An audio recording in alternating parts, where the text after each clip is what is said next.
مصر کے جنگل میں ایک شہزادہ چند بکریاں چراتا اور ان سے حاصل ہونے والے دودھ اور جنگل کے پھلوں پہ گزارا کرتا۔ وہ تھا شہزادہ، مگر نہ تو اس میں شاہوں والا غرور تھا اور نہ ہی وہ جاہ و جلال۔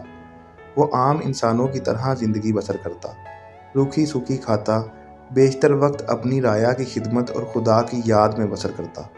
اس کی نیک چلنی کا پوری ریاست میں چرچا تھا۔ اسے یہ خصوصیات اپنے رحم دل باپ سے وراثت میں ملی تھیں۔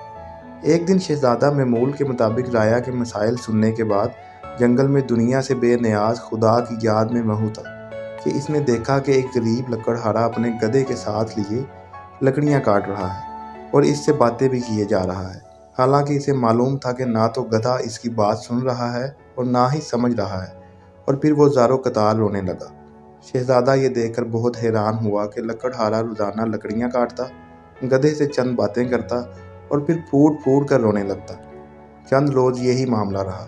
جب رحم دل شہزادے سے اس کا رونا دیکھا نہ گیا اور وہ یہ گتھی سلجھانے میں ناکام رہا تو بالآخر درخت کی اوٹ سے باہر آ کر اور لکڑہارے سے پوچھا، اے لکڑہارے، تیرے اس طرح بلک بلک کر رونے کی وجہ کیا ہے؟ غریب بوڑھا ہمدرد انسان سامنے پا کر اور شدت سے رونے لگا اور سسکیوں کے ساتھ اپنی بدبختی کی کہانی سنانے لگا۔ میرا ایک بیٹا تھا جسے خدا نے بے تحاشا دولت سے نوازا تھا۔ ہر طرح کا عیش اسے میسر تھا، مگر اس دولت کا غرور اس کے تن بدن پر اس قدر حاوی ہو چکا تھا کہ اسے اپنی دولت کے سوا کچھ دکھائی نہ دیتا تھا۔ اپنے غریب رشتہ داروں کو دھکے دیتا، انہیں ذلیل و رسوا کرتا۔ پھر اس کی بربادی کا دن آ گیا اور میری دور کی ایک رشتہ دار دوسری ریاست سے میرے گھر سوالی بن کر آئی، یہ سوچ کر کہ مشکل میں اپنے ہی کام آتے ہیں۔ وہ بہت غریب تھی، اس کی بیٹی کی شادی قریب تھی، مگر کوئی انتظام نہ ہو پایا تھا۔ اسے کچھ رقم کی ضرورت تھی۔ وہ اللہ کی نیک بندی تھی، بیشتر وقت عبادت میں گزارتی تھی، مگر میرا بیٹا دولت کے نشے میں اندھا ہو چکا تھا۔ اس عورت کو دھکے مار کر گھر سے باہر نکال دیا۔ یہی وہ وقت تھا جب ہماری بربادی شروع ہوئی۔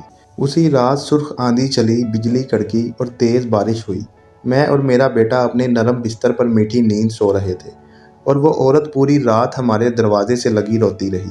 شدید طوفان اور رات کے گھنے اندھیرے میں دوسری ریاست واپس جانا اس کے لیے ممکن نہ تھا، اور وہ ضعیف عورت پوری رات اس طوفان کا مقابلہ کرتی رہی اور میرے بیٹے کو رحم نہ آیا۔ صبح جب میری آنکھ کھلی تو مجھ پر قیامت ٹوٹ پڑی۔ میرا بیٹا گدھے کی صورت اختیار کر چکا تھا۔ گھر کا سارا سامان آسمانی بجلی گرنے سے جل کر خاک ہو چکا تھا۔ سب کچھ برباد ہو گیا تھا۔ اس سب میں میرا قصور یہ ہے کہ میں نے اپنے بیٹے کو غرور و تکبر کرنے سے نہ روکا، برائی کی طرف بڑھتا ہوا کوئی قدم نہ روکا۔ اور اب یہ عالم ہے کہ میں جنگل سے لکڑیاں کاٹتا ہوں اور اپنے ہی بیٹے پر لاد کر بیچنے لے جاتا ہوں، اور اسی سے ہم باپ بیٹے کا گزارا چلتا ہے۔ یہ سن کر شہزادے کی آنکھیں نم ہو گئیں اور وہ لکڑہارے سے مخاطب ہوا، اے ضعیف انسان، تو نے بہت ظلم کیا۔ بے شک برائی پر خاموش رہنا اور اسے نہ روکنا اس کا ساتھ دینے کے مترادف ہی ہے۔ تو نے اپنے بیٹے کو برائی سے نہ روکا، مجھے تیری حالت پر افسوس ہے۔ اب میں اپنی اس غریب رشتہ دار کی تلاش میں مارا مارا پھرتا ہوں۔ اس کی تلاش مجھے رلاتی ہے۔ شاید وہ میری امداد کر سکے، وہ مجھے مل جائے، میں اس سے معافی مانگوں گا، شاید میرے گناہوں کا ازالہ ہو سکے، مگر افسوس وہ مجھے کہیں نہیں ملتی۔ یہ کہہ کر لکڑہارا رونے لگا۔ شہزادے نے اس کے آنسو پونچھتے ہوئے کہا، تو اپنے گناہوں کی معافی اللہ سے مانگ، وہ بہت رحیم ہے۔ اگر اس نے تجھے معاف کر دیا تو وہ تجھے اس عورت تک پہنچانے کا کوئی نہ کوئی سبب ضرور بنا دے گا۔ وہ بہت مہربان ہے، اپنے بندوں پر ظلم نہیں کرتا۔ بوڑھا لکڑہارا اسی وقت سجدے میں گر کر بلک بلک کر اپنے گناہوں کی معافی مانگنے لگا۔ اچانک دور سے کسی گھوڑے کی ٹاپوں کی آواز سنائی دینے لگی۔ ایک خوبصورت شہزادی سفید رنگ کے حسین گھوڑے پر سوار تھی۔ قریب آ کر شہزادے سے مخاطب ہوئی، اے شہزادے، آخر یہ کیا ماجرا ہے؟ شہزادے نے بوڑھے کی رام کہانی شہزادی کو سنا دی۔ شہزادی کی آنکھوں میں آنسو جاری ہو گئے اور وہ گھوڑے سے اتری اور لکڑہارے سے کہنے لگی، میں ہی وہ لڑکی ہوں جس کی ماں تیرے در پر سوالی بن کر آتی تھی، مگر اے بدبخت، تیرے مغرور بیٹے نے اس نیک عورت کی زندگی ہی چھین لی۔ ساری رات تیرے دروازے پر تیز بارش میں طوفان کا مقابلہ کرتی رہی کہ شاید تجھے رحم آ جائے۔ بالآخر تیز بارش کی ٹھنڈی بوندوں کو وہ بوڑھی جان برداشت نہ کر سکی اور دنیا سے چلی گئی۔ جب صبح ہوئی تو رحم دل بادشاہ معمول کے گشت پر تھا۔ اس کا وہاں سے گزر ہوا۔